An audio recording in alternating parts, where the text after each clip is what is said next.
అందుకే ఈరోజు ఏ కేసు చూసినా మూడింటి మీదే పోతుంది. ఎవడో ఒకటి తీసుకోవడం, వాడు కన్ఫెస్ కూడా ఇచ్చిన అవసరం లేదు కాబట్టి కన్ఫెస్ చేశాడనడం, రాసుకోవడం, ఎవరిని కావాలో ఎదురుగా ఎవరుంటే వాళ్ళు, ఎవరి మీద వీళ్ళకు ఉంటే, అందరి మీద చంద్రబాబు నాయుడుకు ఉండాల్సిన అవసరం ఏముంది? చంద్రబాబు నాయుడు మీద ఉండాల్సింది లోకేష్ ఉండాలి, కొంతమంది మీద ఉంటుంది. ఏ లెవెల్ వాళ్ళకి ఆ లెవెల్ మీద ఉంటుంది. స్థానిక నాయకులు, టీడీపీ నాయకులు వాళ్ళు. ఇది ఇంకా కొంచెం ముందుకు పోతే ఆ ఎస్ఐఓ సిఐఓ అతనికి ఎవరి మీద కోపం ఉంటే వాళ్ళు వేసుకుంటా పోతుండొచ్చు. సో ఇన్వెస్టిగేషన్లో ఇంకా ఇన్వెస్టిగేషన్ చేయాల్సి ఉందని అంటారు. ఎట్ టు బి ఇన్వెస్టిగేటెడ్ కానీ ఇంకా ఇన్వెస్టిగేషన్ సగంలో ఆగింది కాబట్టి ఇప్పుడే రిమాండ్ ఇది బెయిల్ ఇవ్వద్దు అని చెప్పి ఎట్లన్నా పోతారు.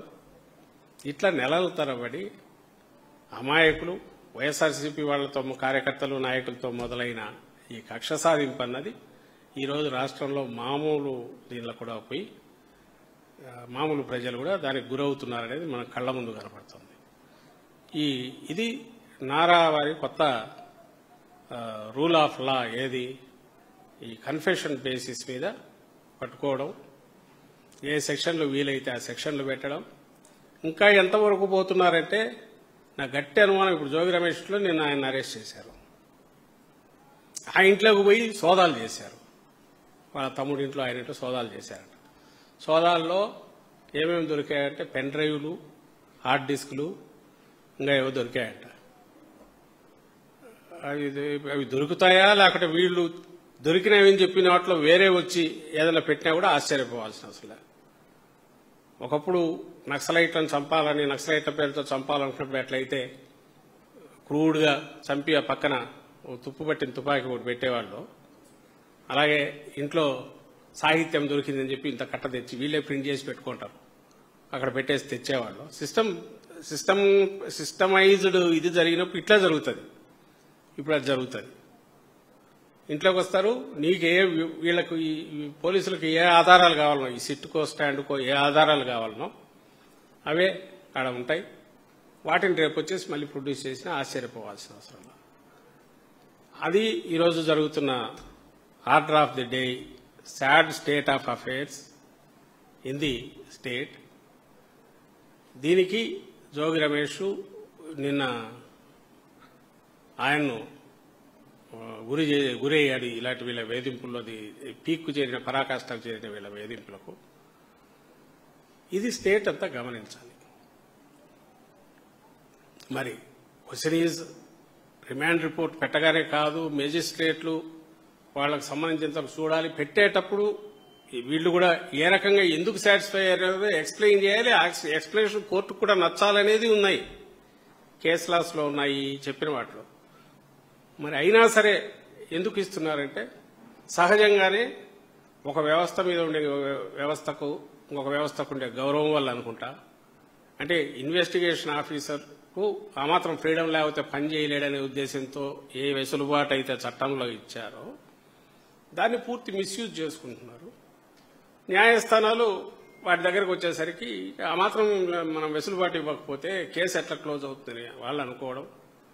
దానివల్ల శిక్ష నేరం చేయకుండా, నేరం రుజువై కాకుండా కాదు, నేరం చేయకుండా కూడా అధికారంలో ఉన్నవాడికి నువ్వు పడకపోతే నువ్వు శిక్షకు గురవుతావు అనేది రుజువు అవుతుంది. కన్విక్షను ఆ తర్వాత సంగతి. అక్యూజ్డ్ వాడు 90 రోజులు, 50 రోజులు, 60 రోజులు వితౌట్ ఏమి కమిటింగ్ ఎనీ క్రైమ్, దానికి సంబంధించి అన్ అయోట్ ఆఫ్ స్మాల్ ఎవిడెన్స్ లేకుండా, ఈ పర్టికులర్ కేసులో అయితే ఆ evidence it is directing towards ruling party leaders అటు చూపుతుంటే అటు కాదని చెప్పి మిగిలిన వాటిలో ఎవరిదో ఏ తెచ్చిపెట్టారు, లేని కేసు పెట్టారంటే ఇది మరీ అన్యాయం. అండ్ ఆ క్రైమ్ ఇంకా కంటిన్యూ అవుతుంది. ఆ ఇలిసిట్ లిక్కరో, స్పూరియస్ లిక్కరో, ఫేక్ లిక్కరో, ఇవి ఎవరి ఆధ్వర్యంలో, ఈ రూలింగ్ వాళ్ళ సెటప్ వీళ్ళకి సంబంధించి ఎవరున్నారో వాళ్ళ ఆధ్వర్యంలో, నాయకుల ఆధ్వర్యంలో నడుస్తుంది. దానికి గవర్నమెంట్ బ్లెస్సింగ్స్ ఉన్నాయి. అది ఉందని కూడా గవర్నమెంట్ ఒప్పుకుంది. అవునబ్బా ఉంది, అందుకే ఇదిగో మేము క్యూఆర్ కోడ్ పెట్టామని. ఇది దీంట్లో ఒక కనపడే ఐరనీ అనండి, లేదంటే మరి దీన్ని ఎట్లా అర్థం చేసుకోవాలని అర్థం కాదంటే మనం పెట్టుకున్న చట్టం, మనం పెట్టుకున్న వ్యవస్థ, మనం పెట్టుకున్న ఇది అది ఎంతవరకు దిగజారుతోంది, ఎక్కడి వరకు పోతోంది అంటే ఇంత ఘోరంగా పోతుంది. ఇది అందరూ గమనించాల్సిన ఇష్యూ. ఇది సింగిల్ కేసు కాదు. ఇది ఇలాంటిదే నిన్న కాశీబుగ్గ టెంపుల్లో నాకు తెలియక అడుగుతాను, యాక్సిడెంట్ అంటే ఏంటి? యాక్సిడెంట్ అంటేనే అనుకోకుండా జరిగేది. నోబడీ ఎక్స్పెక్ట్స్ చంద్రబాబు నాయుడు అంతకుముందు జగన్మోహన్ రెడ్డి గారు కూర్చొని ఆంఫట్ అని ఎక్కడ ఏం జరగకుండా కోట్ల మంది మూవ్మెంట్స్ రెస్ట్ ఇచ్చేస్తారని ఎందుకు అనుకుంటారు? కాదు. ఎక్కడెక్కడ అవకాశాలు ఉన్నాయో జరగడానికి అక్కడ ప్రివెంటివ్ దీని కిందను కేర్ఫుల్గా ఉండేట్టు అక్కడ ఎవరైతే వస్తారో వాళ్లకు దానికి అవసరమైన ఎడ్యుకేషను, అవేర్నెస్ క్రియేట్ చేయడము, ఒక ఆర్డర్ మెయింటైన్ చేయించడము, ఆర్డర్ మెయింటైన్ చేయడానికి అవసరమైన ఇన్ఫ్రాస్ట్రక్చర్ పెట్టించడము, వీటన్నిటిలో సపోర్టింగ్గా ఉంటూ ప్రాణాలు పోకుండా కాపాడే బాధ్యత ఎవరిది? పోలీసుది కాదా? నిన్న కాశీబుగ్గ దాన్నే తీసుకుందాం. ఎప్పుడైతే అది జరిగిన అరగంట గంటకే మాకు సంబంధం లేదు, అది ప్రైవేట్ది అన్నాడు తెలుగుదేశం పార్టీ సోషల్ మీడియాతో సహా, గవర్నమెంట్, ఆఖరికి ఎండోమెంట్ మినిస్టర్ సహా అందరూ, దాన్ని ఏమంటారు, మన వారసుడు చంద్రబాబు వారసుడు లోకేష్తో సహా వాళ్ళు ఒప్పుకోవట్లా. ఒక ఘోరం జరిగింది, తప్పు జరిగింది, అయితే మాది కాదు అనడం ద్వారా ఏంటంటే తప్పు జరిగింది అయితే ఒప్పుకున్నారు. సిగ్గున్న ప్రభుత్వం ఏదైనా అట్లా చేస్తుందా? ఏమాత్రం కొంచెమన్నా బాధ్యత తీసుకోవాలనుకునే ప్రభుత్వం. నిన్నెవరు బ్లేమ్ చేశారు? నిన్నెందుకు బ్లేమ్ చేస్తున్నారంటే తిరుపతిలో జరిగిన దాని తర్వాత అయినా నువ్వు అలర్ట్ కాల, సింహాచలం జరిగింది మళ్ళీ అలర్ట్ కాల, నీకు తెలియక కాదు, జరుగుతున్నాయి. అసలు ముందే ఎక్కడైనా పబ్లిక్ ప్లేసెస్లోనూ వైఎస్ఆర్సీపీకి పర్మిషన్లు ఇవ్వాలంటే సెక్షన్ 13 గారు ఇస్తారు, దానికి సంబంధించి చెబుతుంటారే, అక్కడ ఇంటెలిజెన్స్ అంత పనిచేస్తుంది. పబ్లిక్ ప్లేసెస్లో ఎక్కడైనా దీన్ని యూజ్ జరుగుతున్నప్పుడు ఎప్పటికప్పుడు పోలీస్ మూవ్ అవుతుంటారే, మరి ఇక్కడ ఎందుకు కాలేకపోయారు? ఎందుకు కాలేకపోయారంటే యూఆర్ అదర్వైజ్ బిజీ, ఇంకో రకమైన దేంట్లోనే ఉంటారో ఏదో అయినారు. That's a different issue. But దానికి సంబంధించి నువ్వు ఎంటైర్ గవర్నమెంట్తో సహా ఒక ఇన్సిడెంట్, ఒక యాక్సిడెంట్ జరిగిన దానికి మీకు అవును అక్కడ జరిగింది, దాని మీద ఇవి చేస్తున్నాం, ఇక ముందు ఇట్లా జరగకుండా చేస్తాము అనేంత ఆ మాత్రం బాధ్యత తీసుకునే ఇది కూడా నీకు లేదు. తీసుకోవాల్సిన అవసరం ఉందని కూడా నేను అనుకోవట్లా. సిస్టంలో పొరపాటు జరిగితే దాన్ని కరెక్ట్ చేసుకోవడం, నెక్స్ట్ జరగకుండా ఎట్లా చేయాలని ఏదైతే చేయాలనో ఆ చేసే ప్రయత్నం చేయకపోగా డిజోనింగ్ అండ్ పక్కకు తోయడం, పైగా అతను టెంపుల్ కట్టిన అతను వృద్ధుడు, అతన్ని తీసుకెళ్లి కూర్చోబెట్టారు. ఆల్మోస్ట్ కేసు పెట్టారు, మరి పెడతామని పెట్టలేదు, తెలియదు, పెడుతున్నారని అన్నారు. మళ్ళీ ఏమైందో తెలియదు, మరి ఏమన్నా కొంచెం విజ్డమ్ పనిచేసి చేయలేదేమో. నిన్నటికైతే ఆయన మీద కేసు పెడుతున్నారన్నారు.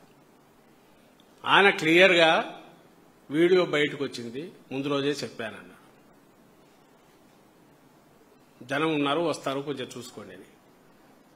ఓకే, ఆయన చెప్పాడో లేదో అనుకున్నాం. అక్కడ ఆలయం 2 years నుంచి పూర్తయింది, దాని గురించి బయట కూడా బాగా ప్రాశస్త్యం వచ్చింది. మాకు తెలిసి ఎవరీ సాటర్డే వెంకటేశ్వర స్వామి ఇది కాబట్టి థౌజండ్స్లోనే వస్తుంటారు. ఇది అవుతుంటే ఏకాదశికి సహజంగా ఎక్కువ మంది వస్తారు. 2 పోనీ సడన్ అందరూ ఇప్పుడు ఏదో ఎంతకు 11:45 12 జరిగింది, అందరూ 11:30 ఒక్కసారి వచ్చి పడలా. మార్నింగ్ నుంచి థౌజండ్స్లోనే పోతున్నారు, వస్తున్నారు. సో ఇట్ ఈజ్ నాట్ ఏదో సడన్ ఆకాశం నుంచి ఊడి ఒక్కసారి 20,000 మందో 15,000 మందో పడితే అరే మాకెట్ట తెలుస్తుంది బానొచ్చు. మార్నింగ్ నుంచి వస్తున్నారు, ఫోన్లు వెళ్ళాయి.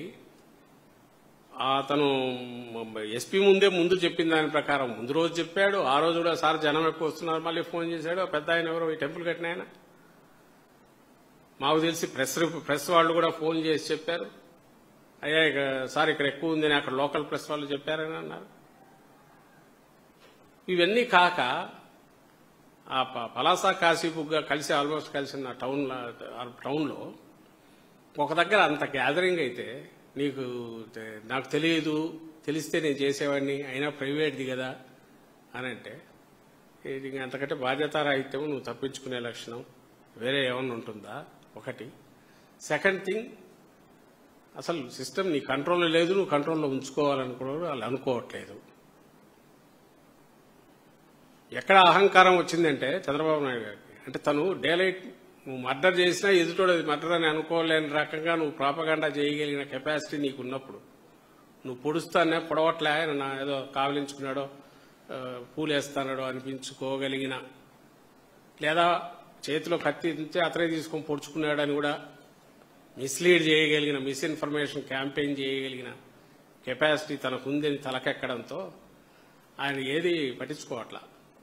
అన్నీ తోస్తే ఒకే దానికి ఇంత వస్తే సరిపోయాయి. ఒకటేమో ఫస్ట్ స్టెప్ ఇట ప్రైవేట్, ఇంకొంచెం ఏదైనా నేను అనుకో దాని వెనక మా అప్పలరాజు అక్కడ ఇన్ఛార్జ్ ఎవరో ఉన్నారు వాళ్ళు, లేకుంటే ఇంకోడో నాయకుడు, లోకల్ నాయకుడు, వైఎస్ఆర్సీపీ వాళ్ళు ఎవడో ఉన్నాడని పట్టుకొచ్చేస్తే సరిపోతుంది.